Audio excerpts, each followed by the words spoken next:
Good morning or good afternoon, everyone, depending on what you think. Welcome to the Fireside chat on It's a Consumer Stupid. I'm joined with Isabelle Perignon, who's in charge of ensuring consumers like us are safe in the EU. And of course, we have a challenge of having a panel just before lunchtime, so we have to keep it very exciting and engaging. So just to kick things off, of course, we know that the Digital Fairness Act now is in the pipeline.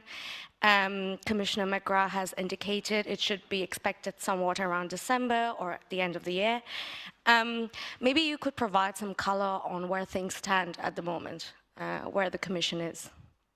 Yeah, no, thank you, and thank you very much for your invitation today. 2026 is quite exciting for us because we see indeed that despite, the geopolitical unstable environment, we have a very clear line of where we want to go in terms of consumer policy, which means that we really want to tackle really the problem of e-commerce search. With the amount of non-conformity products that don't respect IP rights, products that are unsafe, and that flow and that arrive every day on the EU territory. And we're talking now about 15 million parcels every day. So last time I came here to speak, it was 12 million. It was a couple of months ago. And now we're talking about 15 million parcels every day. And in that perspective, what we want to do is really to achieve and prepare, a very strong competitiveness, with a competitiveness angle to prepare our European companies to face these challenges, and at the same time to ensure, of course, a strong trust for the consumers, because they're the ones who buy from our companies, and to make sure that we propose, and that's the objective indeed of Commissioner McGrath, two major legislative reforms this year, which is by the end of the year presenting the Digital Fairness Act and the reform of the CPC network. But the objective and the primary objective is really this: tackle the surge of products and dangerous products which come to the EU territory every day, protect also the most vulnerable persons from that, and especially the minors, and make sure that we have robust protection and that we allow and give this protection to our European consumers. Just also picking up a bit on the previous speaker from the Commission, your colleague, he provided us with a bit of a teaser that the DFA could also see certain consumer protection rules to be regulations. So what's the Commission's thinking behind it, and would the DFA then be a regulation or a directive? That's the, let's say, a big question as well. Yeah, no, it's good that Martin was giving a teaser, because I was speaking at the Parliament this morning in the IMCO committee, and the objective for us is to be efficient. So if we want to have really strong rules that are enforceable, if we want to help, the business and make sure that they understand in a uniform manner what our rules are, it's important that these rules are very clear. And it's also important to give clarity to the national consumer authorities. This morning, as I was speaking, the Dutch authorities were presented, the Czech representative was there, and they were telling us that it's very difficult when you have, different rules to make them enforceable, and that indeed, that's the objective, and that's where we want to go, is to have stronger and, if possible, indeed, a regulation that could be the basis to give the Commission additional enforcement powers, especially in the field of the CPC reform of the regulation.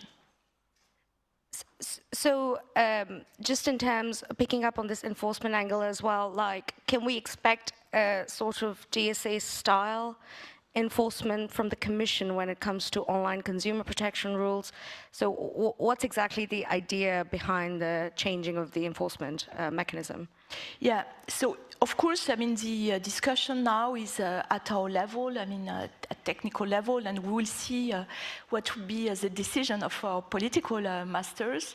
But the idea behind is that we stop with an existing system that despite, and I see representatives from the national authorities, despite the goodwill of the national authorities and the Commission being very active in coordinating these actions, we go to a system where we are very much stronger, that we have deadlines that we're imposing, we have, you know, stronger teeth, which means fines with really higher level, that we can also take actions like interim measures, that we can also have actions like delisting some platforms whenever they don't respect the rules that we have on unfair commercial practices. And that's the way where we want to go.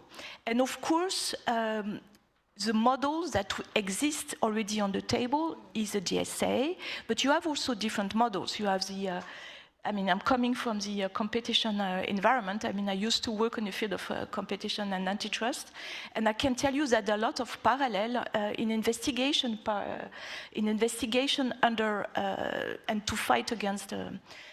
I mean, an abuse of dominant position or cartel, and what we want to do now. And the objective is really to see what are the existing systems that exist now, use the best practices that we see, and make sure that what we'll propose will answer the weaknesses that we see today. And in that perspective, it's also important that we, in our proposal, we make sure that we have a clear legal basis to make sure that we have an exchange of evidence between these different procedures, that we have a full coordination between the different ongoing procedures, and that legally speaking, there's a possibility to work in a more coordinated manner at the level of the Commission, but also towards the national authorities. So both vertical and also horizontal.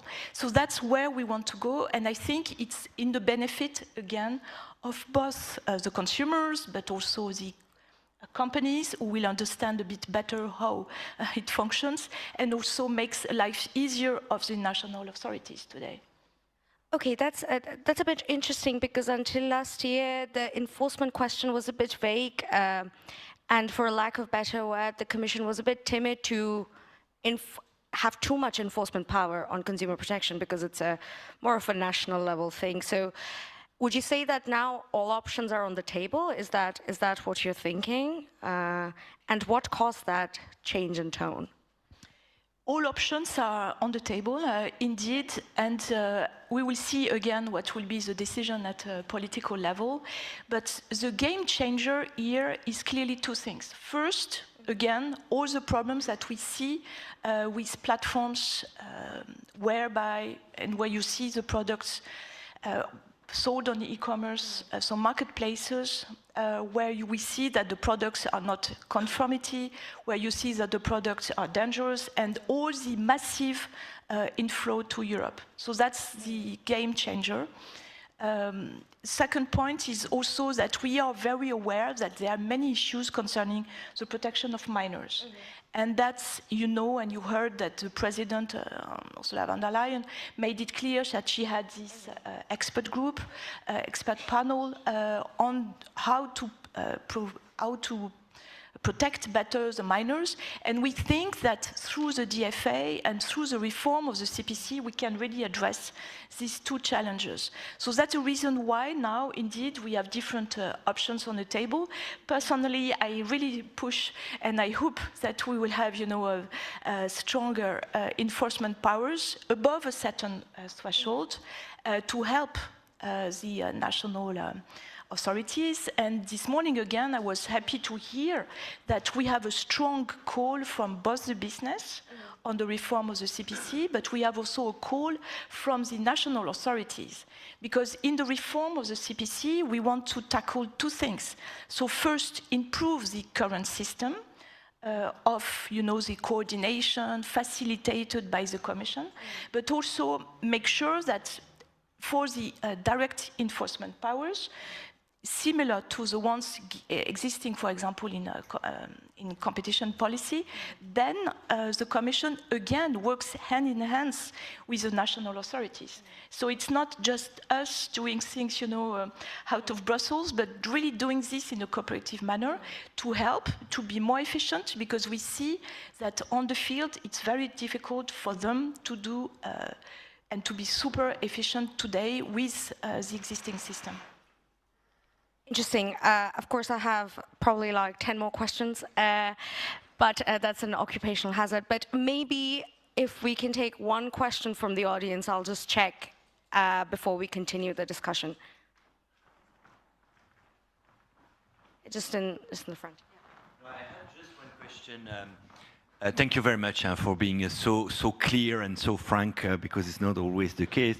But on this, you are coming from antitrust, and you know that there is no discussion on antitrust at the Parliament, whether the Commission is sufficiently independent to exert its antitrust power, and we have the same discussion around the DMA, the DSA, and so on. So my question is this: I mean, if there is indeed more enforcement power at the European level, should it be exercised by the European Commission, which is more and more geopolitical, as we know, or should it be exercised by a kind of agency and so on? Because I have more and more concern that the Commission gain more and more regulatory power, said in a broad sense, and at the same time become more and more geopolitical.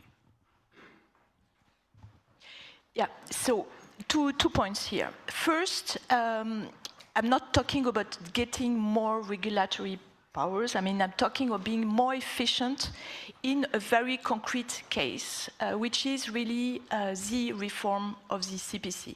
So the system of enforcement today, whereby we will give, if there's a decision by the political level, the powers to our team of experts investigating specific cases which are really of higher, higher level, concerning a large majority, of course, of the member states, etc. And there, what is important is that you equip the Commission with full powers for that, because otherwise, I mean, there's no more deterrent effect. If you want really to ensure a level playing field in the European Union, you need really to make sure that we are fully equipped and that we have, both in the level of the sanctions and the fines we can impose, but also the types of sanctions that we can impose, we are fully equipped. And therefore, we want indeed to make sure that we have this independence, and I'm aware of the discussions that you have for antitrust. And second, what is important is that we do this in full coordination with the national authorities, and that's a system that we have in competition law as well.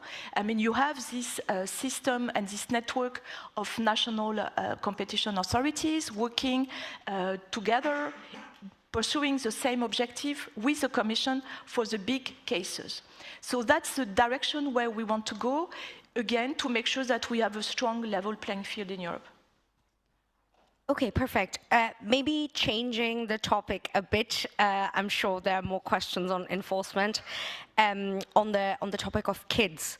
So we've seen many countries now announcing an intention to ban social media, or are already proposing legislation around it. So I think at this moment, it's easier to count the countries that won't do it versus the countries that would. So I just wanted to know a bit on what the Commission is thinking. Of course, there's this panel that the Commission President has asked to set up, but also not just on social media bans, but also on addictive designs, which is a DFA matter. So what is the Commission thinking around this? And would there be a social media ban at an EU level? So no breaking news today, because we are because we are still analyzing this, but it's a very hot and important topic on the agenda. So clearly, you heard the president. She announced the fact that there will be this expert panel. It's something that we're really following closely with my team, because we want to make sure that first, we see what will be the impact on all the different types of legislation, because you have, indeed, with the social media, you have the aspects of addiction under the video games, you have the aspect of cyberbullying, and so there are many different aspects on the protection of minors. And then comes the question of where and how can we address that? So that's really something that we are discussing now with several departments of the Commission. We will have to come back here to give you the breaking news, you know. But for the moment, I mean, it's typically top priority, but we are analyzing the different aspects, yeah. But could the DFA address this matter effectively? Like, could it say or have wording on having a certain limit or ban on social media? Is that the right place to do it? That's something we are analyzing with my team, because there are different options now. I mean, we have different legal instruments. As you know, in the European Union, we're looking at some aspects, you know, through the angle of the teenager, the kid, as a consumer. So that's within the scope then of the Digital Fairness Act, but where and how is really something that all options are on the table now. So cannot tell you now. But TBC, to be seen. Yeah. Okay. Maybe just on the minors topic, but also on the recent DSA judgment on TikTok's addictive design features. And it was really interesting because in my non-legal reading, it meant that the way TikTok has addiction, let's say, as part of its business model is somewhat not legal under EU rules. What does that mean for like other platforms, non-VLOPs, and what are you thinking now, at least under the DFA, looking at that judgment as well?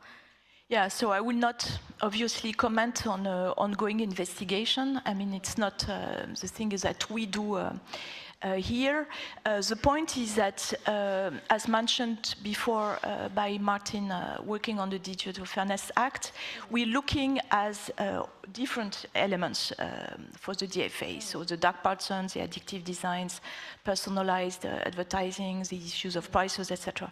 And all of them potentially indeed have an aspect on all types of consumers, and especially we're thinking of the most vulnerable ones, and the persons with disabilities, the persons also having more difficulties, we know, when buying online, but also the minors. So it's true that for the moment there are different, tracks and different ways to look at this issue, but on the specific investigation, I cannot comment. Mm-hmm. But again, we'll see more on addictive design features under the DFA, at least that we know for certain. But would it, like, when it comes to digital addiction, like, do you find it to be only specific to minors, or is it something you would look at for consumers at large? Because you know, everyone's addicted to their phones. It's not just kids, but old people specifically as well. Yeah, I could see several of you on their phones now. So indeed, I mean, addiction is not only, of course, for a phenomenon for minors, but it's particularly important for minors, given some studies that we saw an impact on the illness, on the impact of the instability. There are interesting, really, researchers and professors really deep diving on this issue, on what is really the impact on addiction when you're 15 or you are 17, and how far it can really create afterwards addiction for the rest of your life. So that's why the focus is particularly on this type of, on this typical period of age, I mean, this age. But of course, I mean, we can and we will study, I mean, all the impacts in general, but I see more worries, things coming from the studies we see on this specific range of age. Yeah. Okay, I have a final question. If the DFA came out tomorrow, let's say, hopefully not, please, what would be the top 3 things you would like to put inside that law, like your wish list? My wish list. So first, very strong, very strong focus on simplification of rules. I think it's a unique opportunity that we have now to see, with all the existing rules existing now, what we can, you know, abrogate, what we can improve, what we can clarify, because it's not often that the Commission has still the possibility to come up with new legislation. So I think it's really the moment to do that, where we can really have this harmonization. Second, a strong protection of minors angle, because for me, again, also being a mother of 3 kids, I think I have a particular approach to the fact that these addictions start really at a young age, and that we need to protect really our society as a whole to fight for that.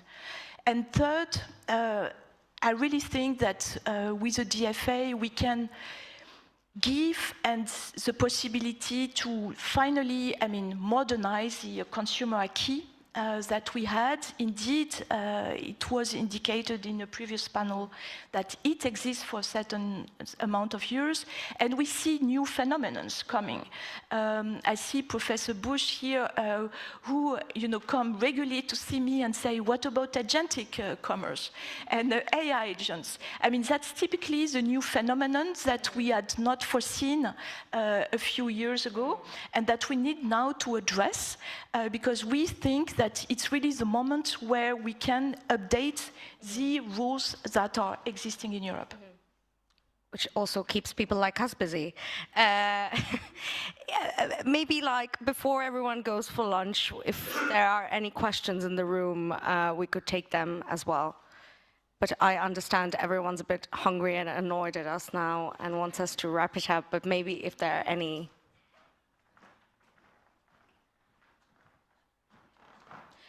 You were very clear, Isabelle. Thank you so much for your time. Yeah, thanks a lot. And we'll hopefully continue to engage on this. Thank you very much. Thank you. Thank you very much.